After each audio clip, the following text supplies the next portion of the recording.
2 जनवरी से 11 फरवरी के बीच 2025 mission hospital Damoh Madhya Pradesh. परिवार हॉस्पिटल में भीड़ लगाए खड़े थे। उनकी नजरें ऑपरेशन थिएटर के दरवाजे पर टिकी थी। अंदर उनके करीबी ठंडी स्टील की टेबल पर लेटे थे। उनका दिल कमजोर पड़ रहा था। उनकी जिंदगी एक डोर से लटकी थी और सारी उम्मीदें एक सफेद कोट वाले शख्स पर टिकी थी। वो डॉक्टर जिस पर वो पूरा विश्वास करते थे। ये डॉक्टर भी कोई और नहीं बल्कि डॉक्टर जॉन कैम थे, लंदन के महान हार्ट स्पेशलिस्ट, जिनकी हार्ट सर्जरीज में महारत ने दुनिया में हजारों जिंदगियां बचाई थी। लेकिन उनकी ये सारी काबिलियत उन 40 दिनों में जल्द ही डरावने सपने में बदल गई, क्योंकि जो 12 मरीज उनकी देखभाल में गए उनमें से 2 ऑपरेशन टेबल पर ही मर गए, 3 और बस कुछ ही घंटों के भीतर, और बाकियों को कई तरह की परेशानियां हुई जिनके लिए बाद में ज्यादा मदद की जरूरत पड़ी। फिर उन बेचारे परिवार वालों के लिए और चौंकाने वाले खुलासे आए जब उन्हें पता चला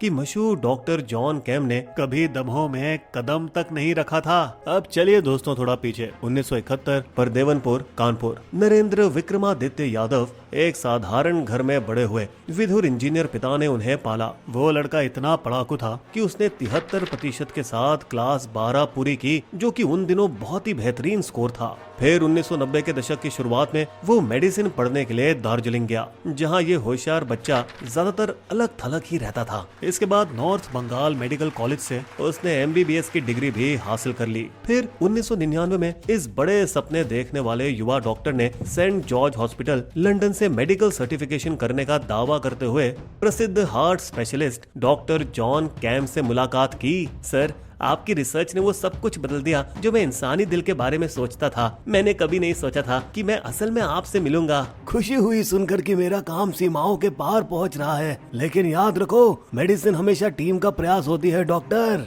यादव सर, नरेंद्र यादव, मैं चाहता हूँ कि किसी दिन मैं आपका नाम और आगे ले जा सकूं। और देखिए ना, उसने बिल्कुल ऐसा ही किया। वो उनसे इतना प्रेरित हुआ कि कानपुर वापस आने के बाद यादव की ख्वाहिश आसमान छूने लगी। पहले तो उसने अपना कानूनी नाम जॉन कैम में बदलने की कोशिश की, लेकिन क्या विदेशी नाम लगता है? नहीं, और कागजात लगेंगे जनाब, इतने में मुमकिन नहीं है। इन सब मुश्किलों के बावजूद भी वो अपने आदर्श की तरह बनने के लिए अपने CV पर काम कर रहा था, डॉक्टर जॉन कैम के नाम के साथ। और अब मजे की बात, उसके CV में अमेरिका, फ्रांस, स्पेन और नीदरलैंड में बड़ी बड़ी फेलोशिप यानी आर्थिक मदद हासिल करने का दावा था। साथ ही 2001 में ब्रिटिश कार्डियक सोसाइटी और 2003 में अमेरिकन कॉलेज ऑफ कार्डियोलॉजी की सदस्यता थी। सेंट जॉर्ज UK और जर्मनी के क्लिनिकम नूनबर्ग हॉस्पिटल में कई सालों तक हार्ट स्पेशलिस्ट के रूप में काम करने का दावा भी था। 2002 में ब्रिटिश मेडिकल जर्नल के एडिटर होने और 2005 से इंटरनेशनल जर्नल ऑफ कार्डियोलॉजी के रिव्यूअर होने की बात भी थी। रुकिए, अभी तो और है। 2003 से 2018 तक 30 से ज्यादा इंटरनेशनल कॉन्फ्रेंस में भाग लेने का दिखावा और अटेंडी से फैकल्टी मेंबर तक पहुंचने का दावा भी था। कुल मिलाकर एंजियोग्राफी और एंजियोप्लास्टी से लेकर पेस मेकर इम्प्लांट तक 33,000 से ज्यादा मुश्किल हार्ट प्रक्रियाएं करने का दावा करते थे जनाब। इतने शानदार हुनर के साथ हमारे देसी डॉक्टर जॉन कैम के लिए भारतीय अस्पतालों के दरवाजे खुल गए, जैसे कि नई दिल्ली के फोर्टिस एस्कॉट हार्ट इंस्टीट्यूट। फिर 2006 में छत्तीसगढ़ के बिलासपुर में अपोलो हॉस्पिटल, जहां उसे मध्य प्रदेश के सर्वश्रेष्ठ कार्डियोलॉजिस्ट के रूप में सम्मानित किया गया, जो कि लेजर टेक्नोलॉजी का उपयोग करके सर्जरी करते हैं। साथ ही वहां पे उन्होंने हाई प्रोफाइल मरीज जैसे MLA राजेंद्र प्रसाद शुक्ला का भी इलाज किया। हालांकि बाद में शुक्ला जी को 18 दिन वेंटिलेटर पर रखना पड़ा, जिसके बाद उन्होंने दम तोड़ दिया। इन सब के बाद हमारे देसी डॉक्टर के ऊपर तो जैसे आसमान टूट पड़ा और इंडियन मेडिकल एसोसिएशन बिलासपुर शाखा ने अपनी जांच शुरू कर दी। मिस्टर जॉन कैम, आपके सारे कागजात मेल नहीं खा रहे हैं। हमें आपकी डिग्रियां और सर्टिफिकेट्स तुरंत दिखाइए। डॉक्टर साहब, सब सही है, मैं यकीन दिलाता हूँ, और इन मौतों के लिए मैं दुखी हूँ, लेकिन कई बार इलाज में उलझने आ जाती हैं। उलझने? 3 लोग मर चुके हैं डॉक्टर, और मामले सामने आ रहे हैं। आपको पूरी तरह से जांच में सहयोग करना पड़ेगा। और दोस्तों, जांच में पता चला कि और 8 मरीजों की मौतें भी उसके इलाज के दौरान ही हुई थी। और मामला पूरी तरह से तो तब गरमाया जब इस ढोंगी डॉक्टर के VIP पेशेंट ने दम तोड़ा। तब जाके अपोलो अस्पताल ने उसे बाहर निकाल दिया। लेकिन वो फिर भी अपने झूठे सर्टिफिकेट्स को चमकाते हुए मध्य प्रदेश के छोटे शहरों जैसे जबलपुर और नरसिंहपुर के प्राइवेट अस्पतालों में काम करता रहा। फिर आया साल 2013 जब नोएडा के एक प्राइवेट अस्पताल ने उसकी डिग्रियों की जांच की और पाया कि उसकी डीएम डॉक्टरेट ऑफ मेडिसिन और डीएम इन कार्डियोलॉजी की डिग्रियां पूरी तरह से नकली थीं। फिर अस्पताल ने तुरंत एफआईआर दर्ज कराई और मेडिकल काउंसिल ऑफ इंडिया ने उसे 5 साल के लिए डॉक्टर के रूप में काम करने से बैन कर दिया। इस डॉक्टर एन कैम के फर्जी करियर पर सबसे बड़ा झटका तो तब लगा जब सरकार ने उसे 50 डॉक्टरों की सूची में सबसे ऊपर रखा जो कारोबारी धोखाधड़ी के दोषी पाए गए थे। लेकिन जैसा अक्सर हमारे देश में होता है दोस्तों, वह केस भी ठंडा पड़ गया और ये डॉक्टर सिस्टम की दरारों से फिसलकर बच निकला। मगर अब सच सामने आ गया था और इसके भी ऊपर एक सवाल ये था कि नरेंद्र यादव उर्फ डॉक्टर एन जॉन कैम इतने सालों तक सिस्टम का भूतिया कैसे काट रहा था और उसका आखिरकार अंजाम क्या हुआ।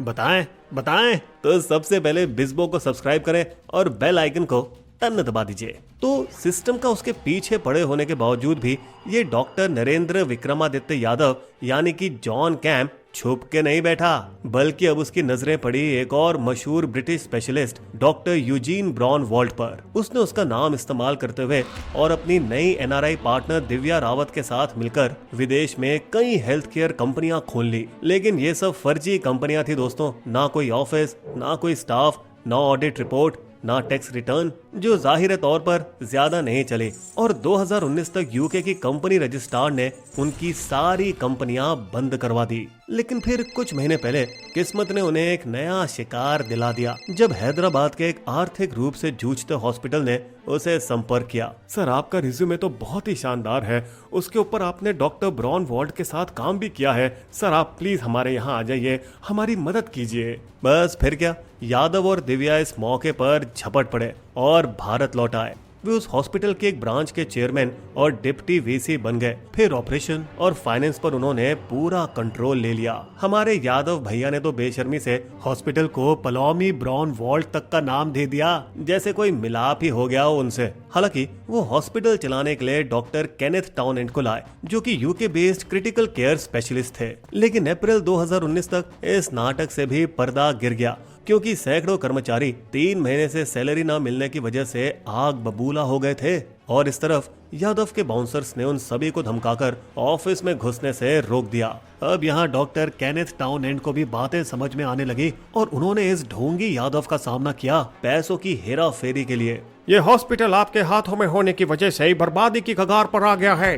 लेकिन तभी इस दुष्ट यादव और दिव्या ने एक चाल चली। केनेथ, ये जटिल मुद्दे हैं जिन पर हॉस्पिटल की भागदौड़ से दूर जाकर बात करना बेहतर रहेगा। हाँ केनेथ, पास में एक विला है, शांत और सुरक्षित, रणनीति की बात करने के लिए बिल्कुल सही। चलो एक चक्कर लगा के आते हैं। मगर फिर विला के अंदर घुसते ही डॉक्टर यादव के ड्राइवर ने उस ब्रिटिश डॉक्टर को एक कमरे में बंद कर दिया पूरे 4 दिन के लिए। और यहाँ यादव साहब चेन्नई भाग गए और दिव्या यूके वापस चली गई। कुछ दिन बाद ये ब्रिटिश डॉक्टर चुपके से ही सही मगर पुलिस को सूचना देने में कामयाब हुआ और 16 मई 2019 को पुलिस ने तेजी दिखाई और यादव को चेन्नई से गिरफ्तार कर लिया, जिससे अब लग रहा था कि उसका खेल खत्म। लेकिन कानून की खामियों का इस्तेमाल करके उसे जमानत मिल गई, मगर अगले कुछ सालों तक वो चुप रहा। फिर 2023 में डॉक्टर एन जॉन कैम फिर से सुर्खियों में आ गए, अपने ही राज्य यूपी के सीएम योगी आदित्यनाथ की तारीफ करते हुए, जब उन्होंने एक ट्वीट लिखा था।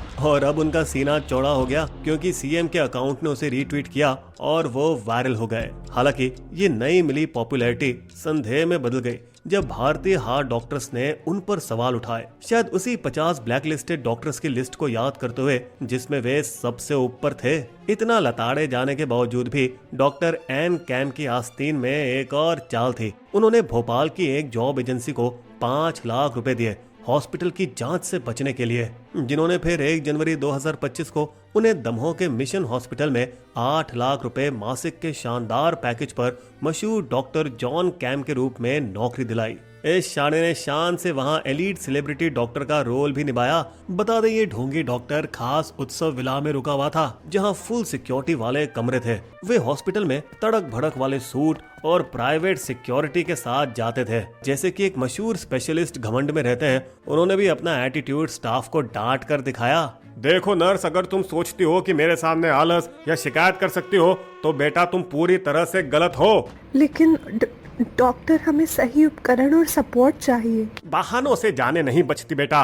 अगर वर्ल्ड क्लास ऑपरेशन का हिस्सा बनना है तो जो है उसी में काम करो। लेकिन यहाँ एन जॉन कैम यादव को शायद पता नहीं था, उनकी किस्मत पहले से ही पतले पड़ रही थी, क्योंकि एक local CWC member Deepak Tiwari, जो कि अपने इलाके में बाल तस्करी के आरोपों की जांच कर रहे थे, उनकी नजर डॉक्टर जॉन कैम की निगरानी में हुई 7 संदिग्ध मौतों की रिपोर्ट्स पर पड़ चुकी थी और उन्होंने अधिकारियों को टिप दे दी, जिससे जिले के चीफ हेल्थ मेडिकल ऑफिसर ने उस पर जाँच करनी शुरू कर दी, जिन्होंने फिर से पाया कि यादव के दस्तावेजों में ना तो मेडिकल काउंसिलिंग ऑफ इंडिया का और ना ही मध्य प्रदेश का कोई रजिस्ट्रेशन था। लेकिन यहाँ यादव को इसकी भनक लग गई थी और जल्द ही वो हॉस्पिटल से भाग गया। साथ में 7 लाख रुपए की पोर्टेबल अल्ट्रासाउंड करने की मशीन भी चुरा कर ले गया। लेकिन अब शिकायतों पर काम करते हुए पुलिस ने जल्द ही यादव के फोन की लोकेशन ट्रैक की, जो कि उत्तर प्रदेश के प्रयागराज में दिखा रही थी।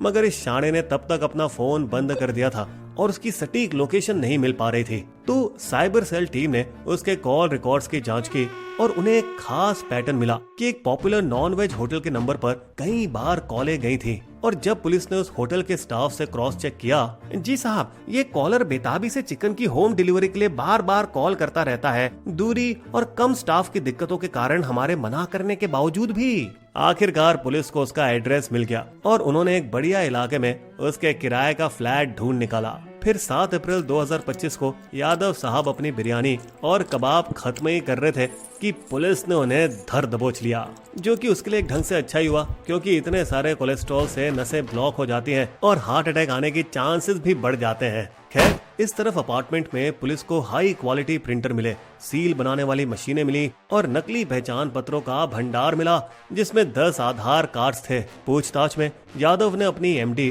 और DM डिग्रियों और नाम बदलने के दस्तावेजों की जालसाजी कबूल की। और जब MP पुलिस ने यादव की CV में बताए गए संस्थानों से संपर्क किया तो ज्यादातर ने कहा, हमें जॉन कैम नाम के किसी व्यक्ति की भर्ती का कोई ज्ञान नहीं है। दोस्तों, यही नहीं, पुलिस उन पर विदेश यात्रा के लिए एन जॉन कैम के नाम पर जारी किए गए पासपोर्ट की जालसाजी की भी जांच कर रही है।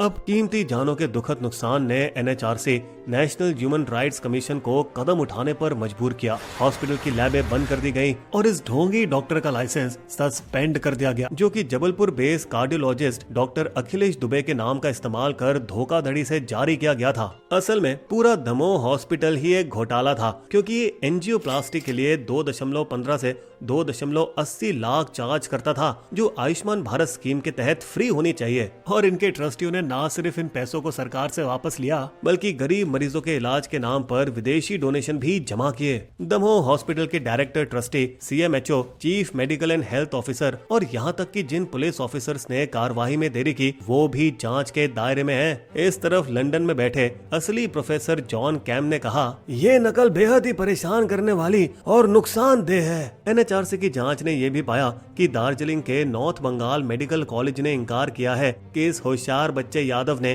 कभी वहां पढ़ाई की ही नहीं।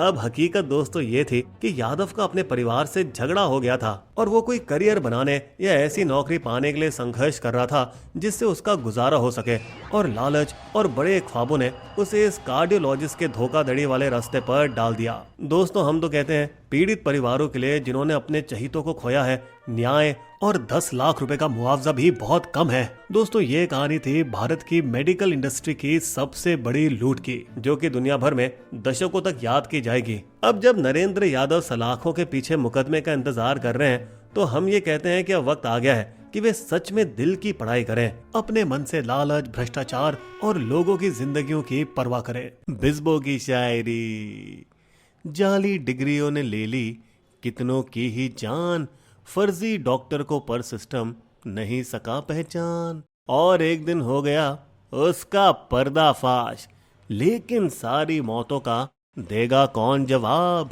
हमारे वीडियो कंटेंट के सोर्सेस आपको डिस्क्रिप्शन में मिल जाएंगे।